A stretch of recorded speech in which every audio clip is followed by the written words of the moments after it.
দেখতে পাচ্ছেন একজন রিক্সা চালক, তিনি কিন্তু তার রিক্সাকে বাঁচানোর যে চেষ্টা সেটি আমরা দেখতে পাচ্ছি এখানে, এবং তিনি কিন্তু রিক্সাটির সামনে দাঁড়িয়ে আছে এবং যেন রিক্সাটিকে যেন ভেঙে ফেলা না হয়, এবং তিনি কিন্তু তার যে শেষ চেষ্টা সেটি করছেন আমরা দেখতে পাচ্ছি।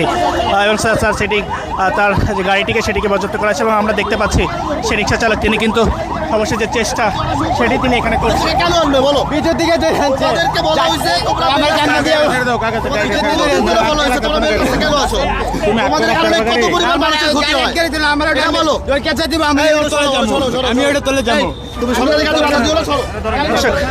আমরা দেখতে পাচ্ছি একটি টেনে হিঁচড়ে কিন্তু একজন রিক্সা চালককে তাকে সরাই দেওয়া হচ্ছে, এবং রিক্সাকে বাঁচানো তাদের সর্বশেষ প্রচেষ্টা।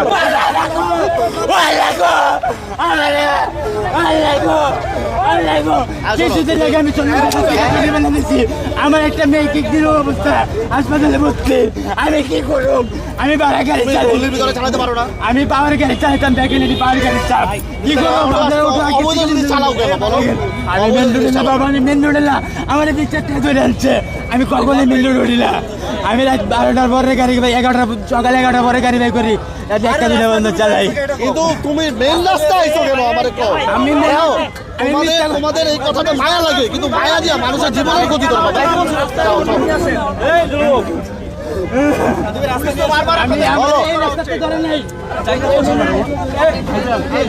একজন রিক্সা চালক তার যে আর্তনাদ সেটি আমরা দেখতে পাচ্ছি এখানে, ঠিক ধানমন্ডি 32-এ এই মুহূর্তে ডিএনসিসির যে অভিযান চলছে সেই অভিযানে কিন্তু একজন রিক্সা চালক এভাবে করে তার রিক্সা বাঁচানোর যে চেষ্টা সেটি আমরা দেখতে পাচ্ছি, সেই রিক্সা বাঁচানোর সেই যে প্রচেষ্টাকে। এবং দেখতে পাচ্ছেন একজন চালককে কিন্তু তিনি তার রিক্সা কিন্তু বাঁচিয়ে নিয়ে যে তার চেষ্টা, মানবতার জায়গা থেকে কিন্তু তাকে আসলে রিক্সাটিকে ছেড়ে দেওয়া হলো আমরা দেখতে পেলাম। এবং এখানে আমরা দেখতে পাচ্ছি এবং যে অটোরিকশাটিকে আসলে তিনি কিন্তু অটোরিকশাটিকে বাধা দেওয়ার সর্বশেষ প্রচেষ্টা। আপনি কি আর